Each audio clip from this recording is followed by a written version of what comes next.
कल के वीडियो में मैंने कहा था कि भाई यूनाइटेड मैलेसिया के लिए एक्ट करे एट द एंड मोमेंट बहुत अनलाइकली है ऐसा, और एक काफी शार्क जैसा मूव हो, एक बड़े क्लब वाला मूव होगा, एक बहुत अपॉर्चुनिस्टिक मूव होगा एंड शो ऑफ अथॉरिटी होगा। एंड यूनाइटेड ने एक्चुअली मेरे को गलत प्रूफ कर दिया, जिसको लेके मैं बहुत खुश हूँ, क्योंकि भाई लियोन ऑलमोस्ट डील स्ट्राइक कर चुकी थी फायरनॉर्ड के साथ। 12 million plus 3 million in add-ons का जो डील था, स्ट्रक्चर पूरा हो चुका था, बट यूनाइटेड ने बिल्कुल एंड आवर्स में डील के आके फेब्रिजियो भाई ने हमारे ब्रेक करा था। Unfortunately David Austin was not first to this deal, but Fabrizio भाई ने ब्रेक किया इस न्यूज को एंड ही सेड कि भाई 15 मिलियन की यूनाइटेड ने बिड दे दी है, plus 2 million in add ons, and एक पोटेंशियल सेल ऑन क्लॉज भी हो सकता है अगर हम इसको आगे जाके मैलेसिया को बेचते हैं। तो भाई मूव काफी अनएक्सपेक्टेड था, क्योंकि जो न्यूज हॉटिंग अप हो रही थी, the news was all about the right back, कि हम राइट बैक साइड साइन करेंगे। जो फुल बैक का जो पूरा भी चल रहा था कि if you are going to go for a full back, it will be a right back. Malacia लग रहा था कि the ship had sailed, but United left back लेके आ गए। पर अगर आप मैलेसिया के मूव को देखो तो थोड़ा इसको एनालाइज करने की जरूरत है, क्योंकि left back in comparison to right back इतनी प्रेसिंग पोजीशन नहीं थी जिसमें आप कह सकते हो हमारे को अपग्रेड की सख्त जरूरत थी। Look Shaw and Alex Telles comparatively एक कह सकते हो कि तब भी हमारे पास सॉलिड रिलायबल ऑप्शंस थे। पिछला सीजन तो ऑब्वियसली पिछले सीजन के बैक पे नहीं कह सकते कि भाई रिलायबल ऑप्शंस थे, क्योंकि जब लूक शॉ अच्छा नहीं खेल रहा था तो एलेक्स टेलेस उसके एब्सेंस में स्टेप अप नहीं कर रहा था। एंड लूक शॉ का तो यूरो के बाद ही काफी ड्रॉप इन फॉर्म चल रहा था, ये didn't replicate last to last season जिसमें वो अच्छा था।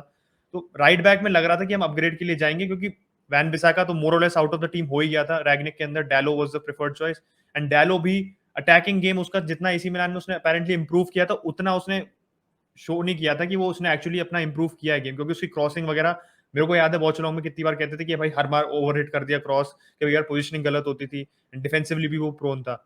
बट हम मैलेसिया को लेके आए हैं तो डस गोस टू शो कि अब लेफ्ट बैक में या तो हम एलेक्स टेरेस को बेचेंगे। लूक शॉ का कोई I don't think there is going to be a bidder, because उसकी वेजेस भी काफी हाई है इन कंपैरिजन टू जो आप लेफ्ट बैक्स का स्टैंडर्ड ले सकते हो प्रीमियर लीग में। तो लूक शॉ को मूव ऑन करना will be harder to do than Alex Tellis.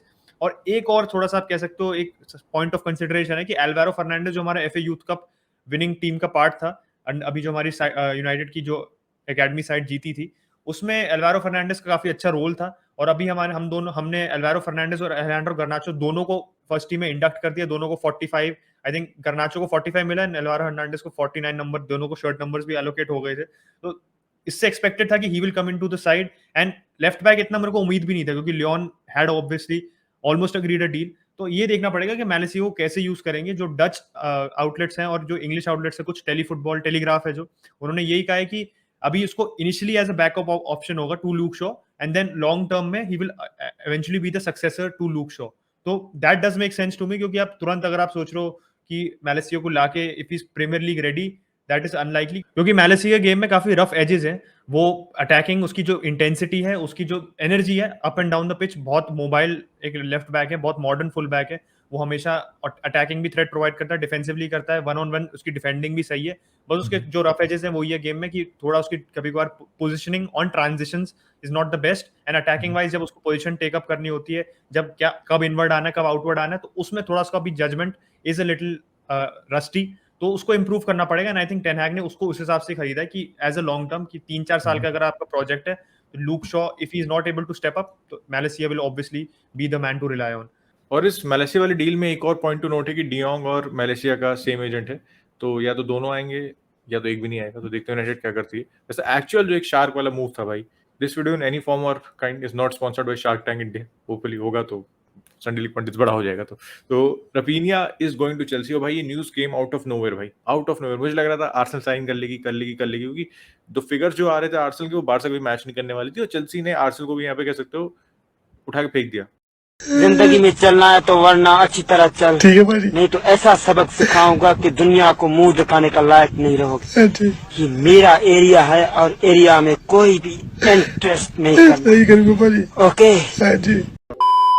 तो भाई चेल्सी आई एक दिन के अंदर they paid the money. Leeds के साथ सब कुछ सॉर्टेड हो चुका है। जब तक आप कल ये वीडियो देखोगे तब तक शायद कंफर्म भी हो चुकी होगी रफीनिया की न्यूज। एंड पर्सनल टर्म्स मेरे ख्याल से दिक्कत नहीं होंगी। एक तो डेको उसका एजेंट है, एक्स चेल्सी प्लेयर है, एंड भाई कितने पैसे वो मांग रहा है, ये वाली बात है। चेल्सी के पास पैसे कमी तो है नहीं, तो वहां पे भी कोई एरिया ऑफ कंसर्न नहीं है चेल्सी के लिए। एक ही फायदा यहाँ पे इस मुझे दिखता है in the point of view, Barça के पॉइंट ऑफ व्यू से बात करूं, कि भाई Dembélé could and up staying at Barcelona. क्योंकि अगर देखो अब चेल्सी उसकी एक ही क्लब थी जहां वो जा सकता था, दैट वाज चेल्सी। तो अभी लग रहा है भाई कि Dembélé might and up at Barcelona, and up staying at Barcelona, और ठीक हो यार, मैं रफीनिया को 65 मिलियन लाने से अच्छा मैं पैसा और डेम्बेले पे खर्च करता। देखो रफीनिया इंजरी रिकॉर्ड देख लो और अगर आप क्लब के लिए कमिटमेंट देख लो, वो सब बेटर है डेम्बेले से, लेकिन 65 मिलियन प्लस वेजेस बहुत ज़्यादा अमाउंट है। हमारे लिए भी स्पेंड करना, हमें फुल बैक्स लाने हैं, हमें सेंटर बैक्स लाने हैं, प्रॉब्ली लेवेंडोव्स्की पे भी अपडेट है, वो आपको दूंगा। अगर फ्रेंकी जाता है तो शायद मिडफील्ड में भी कवर लाएं। तो हमारे पास बहुत एरिया ऑफ कंसर्न है भाई, हमें उसको भी कवर करना हो, विंगर तो हमें लाना ही लाना है। तो अगर डेम्बेले रुक जाता है और 65 मिलियन बच जाते हैं तो ठीक, I will take that deal over Raphinha, क्योंकि अगर डेम्बेले फिट रहता है तो in those two players you know who has a higher ceiling, that is Dembele for me. Raphinha की भाई he could go on to the next level very easily, लेकिन अब तक जो देखते हुए आ रहे हैं डेम्बेले की एक हायर सीलिंग है, हर फैन यहाँ पे एग्री करेगा। और अगर लेवेंडोव्स्की की बात करें तो लेवेंडोव्स्की के बारसा एक नई बिड रेडी कर रही है भाई, 50 मिलियन, 40 मिलियन मतलब अपफ्रंट पैसे हैं और प्लस बाकी एड ऑन्स में, which will end up to be 50 million. तो यहाँ पे अगर भाई Bayern is open to selling Lewandowski, तो ये इससे अच्छी डील बारसा नहीं दे सकती, उससे अच्छी डील आपको मिलेगी भी नहीं।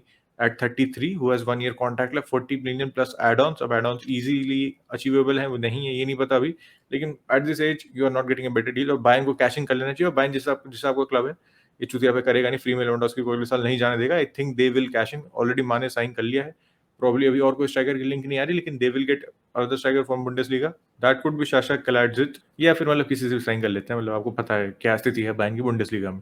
तो लेवेंडोव्स्की बारसा, इसमें भी आप काफी न्यूज एक्सपेक्ट कर सकते हो। मैं इसमें कोई अच्छी तरह टाइम पीरियड नहीं दूंगा, लेकिन होपफुली ये डील जल्दी कंक्लूड हो जाएगी। अभी ये थोड़ी देर पहले न्यूज निकल के आई थी, मुझे बहुत ही क्रेडिबल सोर्स से नहीं थी, उसमें ये था कि नेमार के पापा ने कह दिया अगर पीएसजी चाहती है नेमार छोड़ के जाए तो नेमार को जितनी उसकी सैलरी है कॉन्ट्रैक्ट की वो दे दो, हम छोड़ के चले जाएंगे। तो यू नो मनी माइंडेड पापा नेमार। उसके अलावा अभी अपडेट आई है कि पीएसजी ने ऐसा नहीं बोला है कि भाई तुमको बाहर निकाल लें, लेकिन क्लब अगर अच्छा ऑफर आता है तो नेमार को जाने देगा। बारसा रेस से बाहर है, मतलब उसमें कोई नई न्यूज होनी नहीं चाहिए, द स्काई इज ब्लू, क्योंकि हमारे पास इतने पैसे है नहीं नेमार को साइन करने के। And in the current market भाई शायद ही कोई नेमार के लिए जाएगा भाई, इतने पैसे at this 30 in wrong side of 30 पे आ चुका है वो, ठीक है, ऐसा नहीं है 24 25 27 28 साल का है। वेजेस उसकी यार थ्रू द रूफ, पैसे भी अच्छे खासे लेगा, वो कॉन्ट्रैक्ट भी उसका भी लंबा बचा पीएसजी पे। पीएसजी बेचना चाहती है तो फिर भी यार 70-80 से नीचे तो नहीं, मैं भी 70-80 बहुत लोअर लिमिट कह रहा हूँ यहाँ पे, बहुत ही लोअर लिमिट कह रहा हूँ, इससे नीचे तो नहीं आएगा नेमार। तो किसी क्लब के लिए भाई सेंस नहीं बन रहा है यहाँ पे नेमार को साइन करना। मैड्रिड अभी कोई लिंक है नहीं, उसे मैड्रिड जाने का कोई सेंस नहीं है, नेमार होपफुली मैड्रिड जाएगा भी नहीं। तो देखते हैं, नेमार वाली कंट्रोवर्सी फॉलो करते रहेंगे। ट्रांसफर में कभी कुछ भी हो सकता है, लेकिन on the face of it Neymar को कोई क्लब नहीं लेगा। ऑफ फील्ड एंटिक्स देख लो, इंजरी रिकॉर्ड देख लो, पैसे बर्बादी होगी नेमार को इस पॉइंट ऑफ टाइम पे साइन करना। नेमार का एक रियलिस्टिक ऑप्शन तो देखो, वैसे चेल्सी उभर के आ रहा था, थियागो सिल्वा ने भी कुछ कमेंट्स, अभी उसका इंटरव्यू आया था तो कहा था कि he would welcome Neymar at Chelsea. तो अब जबरदस्ती अगर आपको कनेक्टिंग द डॉट्स करनी है तो कर सकते हो, फॉर्मर टीममेट ब्राजीलियन भी है and he is at Chelsea. Tuchel भी नेमार को पहले मैनेज कर चुका है, एंड एक्चुअली जो नेमार का आउटपुट रहा है पीएसजी में, it was definitely the best under Tuchel, क्योंकि पोचेटिनो के अंदर अवेलेबल ही नहीं था बहुत टाइम के लिए। आई थिंक 50 गेम में नेमार के 13 गोल और 13 असिस्ट थे अंडर पोचेटिनो। और अब टूशल के अंदर देखो तो भाई कंप्लीट कॉन्ट्रास्ट है, 65 गेम्स, 52 गोल्स एंड 25 असिस्ट्स। तो भाई completely different animal. Obviously available भी बहुत था वो टूशल के लिए, पोचेटिनो के तो इंजरी से कितनी बार बाहर था, that is also different thing. But Chelsea ने अगर ऑब्वियसली स्टर्लिंग अगर साइन कर लिया, Raphinha is mostly wrapped up, Sterling का भी आ रहा है कि 35 मिलियन प्लस एड ऑन्स की डील सबमिट कर रही है, तो where is the space for Neymar, doesn't make sense. And जो भी रिपोर्टिंग आई है कि Chelsea are on the lookout for 2 wingers, so Neymar obviously doesn't make sense. Havertz उनके पास ऑलरेडी है, तो अगर आप नेमार को एज अ फॉल्स नाइन खिलाने की सोचते तो हैवर्ट्स फिर कहां जाता, जो आपकी बिग मनी साइनिंग ऑलरेडी था। Neymar as a player on the pitch plus his financial package is completely not suitable to any club. And Chelsea की मैं बात करूं तो स्टर्लिंग का move and Raphinha, I think it signals की जो pre Lukaku Chelsea थी वो वापस आने वाली है, क्योंकि टूशेल को फ्लूइडिटी चाहिए। एंड लुकाकू के साथ क्या था कि थोड़ा रिजिड हो गया था सिस्टम, एंड जो सिस्टम का आप कह सकते हो जो पूरा आपने अटैकिंग बर्डन लुकाकू पे शिफ्ट कर दिया था। Yes he was Chelsea's highest goal scorer, but not the numbers which you wanted. 8 गोल खाली प्रीमियर लीग में is not 97.5 million pound worth. तो जो स्टर्लिंग के आने से मुझे बस ये दिख रहा है कि स्टर्लिंग जैसे पेप के अंडर भी ना कभी बार फॉल्स नाइन भी खेल लेता था, he can play on the left, he can play on the right, and same goes with Raphinha. Raphinha आ रहा है राइट में आपके पास, तो लॉट ऑफ फ्लूइडिटी मिल रही है चेल्सी को। They didn't have a proper winger, I think जिएच से बहुत डायनामिक है Raphinha, he has more pace, he has more, आप कह सकते हो एक बायलाइन पे भी, और वर्क रेट भी अच्छा है, and plus he can come inside as well. और जैसे टूशेल डी मरिया को यूज करता था ना जब ही वाज एट पीएसजी, तो I think similar role Raphinha को अप्लाई कर सकता है, क्योंकि वो बहुत उसका रोल होता था कि ऑफ द बॉल जैसे कितनी बार अपने फुल बैक को अपने साथ ड्रैग करना, जैसे डी मरिया बहुत करता है पीएसजी में, तो that will also be the case with Raphinha at Chelsea. And इसके लिए फिर हैवर्ट्स जैसा प्लेयर जो बहुत पोजिशनली साउंड है, जिसकी रीडिंग ऑफ द गेम अच्छी है, स्पेस अच्छे से एक्सप्लॉइट करता है, तो हैवर्ट्स के लिए इससे बहुत ज्यादा स्पेस वो बनाएगा। And I think that is what is going to be Tuchel's objective, getting in somebody like Rafinha and Sterling। तो बहुत न्यू फॉर्म ऑफ चेल्सी हमें दिख सकती है। ये देखना पड़ेगा कि विंग बैक्स का कितना क्रिएटिव फ्रीडम होगा इसके अंदर, because you getting proper wingers now, you not getting inside forwards, या आप एक मिडफील्डर टाइप प्लेयर नहीं खिला रहे हो विंग पे जैसे जीएच था। चेल्सी कैसे शेप अप करती है इन द न्यू सीजन देखना होगा, क्योंकि it's going to be quite a lot different जो चेल्सी हम देखते आ रहे थे अभी तक। चेल्सी वैसे एक सेंटर बैक से भी लिंक हो रही, दैट इज स्क्रीनियार की आपकी पीएसजी की न्यूज़ नहीं होगी। और इंटर के मरोटा भैया जो उनके सीईओ हैं, उनकी भी कमेंट आई थी कि स्क्रीनियार मतलब उसने कह दिया था कि अभी कोई ऐसा बेचने का प्लान नहीं स्क्रीनियार को, मतलब ऑफर होगा भी तो ऐसा अपफ्रंट आके बोलेगा नहीं परसों बेच देंगे पीएसजी को हम। तो पीएसजी की न्यूज़ डाई डाउन हो गई है, चेल्सी की लिंक्स आ रही हैं, डिसेंट सोर्स से न्यूज़ आई है भाई, स्काई इटालिया से आई है। फिर वीजो भैया जो आपको देखते हो स्काई इटालिया के लिए काम करते हैं, मतलब उसका खुद का है लेकिन also works for sky Italia, आपको वहाँ भी देखने को मिल जाएंगे कई बार। तो स्काई स्पोर्ट्स का भाई है वो, तो डिसेंट सोर्स है। प्राइस अभी कुछ कंफर्म नहीं है कितने की जाएगी, लेकिन ये है कि बैक थ्री में अगर आप सेंटर बैक साइन कर रहे हो तो भाई स्क्रीनियार अवेलेबल है। इंटर की फाइनेंशियल आपको स्थिति पता है अभी इस पॉइंट ऑफ टाइम पे, राइट प्राइस दोगे तो इंटर बेच देगी। चेल्सी जिन सेंटर बैक से लिंक हो रही थी, क्योंकि कुंडे अब नहीं लग रहा चेल्सी आ रहा है, क्योंकि डील लोग कह रहे हैं ऑफ हो चुकी है, उसका मन बारसा जाने का, बारसा भी उसके लिए बात कर रही है। उसके अलावा और किसी सेंटर बैक से मतलब लिंक तो ये पता नहीं कितनों से हो चुके हैं, लेकिन एक्चुअल जो एक और नया नाम जैसे लिंक हो रही है, लेकिन एक्चुअली जो लग रहा है पॉसिबल इस पॉइंट ऑफ टाइम पे, क्योंकि जिस हिसाब से चेल्सी का फाइनली न्यू ओनरशिप में साइनिंग्स हो रही हैं, Skriniar is also looking like a possibility बस। तो it's a big window for Chelsea.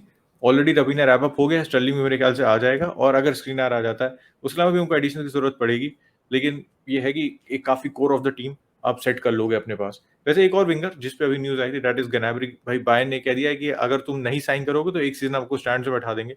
बहुत ज्यादा हार्श हो जाएगा भाई, ये बिलीव करना मुश्किल है इस पॉइंट ऑफ टाइम पे। अब गनाब्री जैसे प्लेयर को अगर आप बैठा रहे हो तो आप खिलाओ किसको? अगर लेवेंडोव्स्की आप लूज कर दे रहे हो तो who are you playing on the wings? आपका कोमन बच रहा है, साने ही बच रहा है। एंड साने का यस लास्ट सीजन अच्छा था, इंजरी नहीं होता, लेकिन उसका injury record in the past few season hasn't been the best. माने आप ले आए हो, लेकिन फिर गनाब्री जैसे प्लेयर को वो नहीं कर सकते। और अगर आर्सेनल से मेरी एक अर्जी है कि अगर भाई हमारे स्टैंड पे बैठने वाले हैं तो आर्सेनल की होमकमिंग कर सकते हैं। हम भी एक होमकमिंग वीडियो बनाएंगे फिर गनाब्री के साथ। तो देखते हैं, ट्रांसफर मार्केट अब फ्लो में आ रही है, अब साइनिंग्स ऐसे हो रही हैं धनाधन। देखते हैं आर्सेनल किसको रैप अप करेगी। होपफुली मार्टिनेज एंड टिलेमैन्स को साइन कर लूं, उसके बाद एक विंगर पे फिर हम फोकस करेंगे बस। तो इस वीडियो के लिए इतना ही। अगर आपको भाई अच्छा लगा हो तो please hit a like on this video, subscribe to Sunday league Pundit, hit the bell icon. I will catch you tomorrow.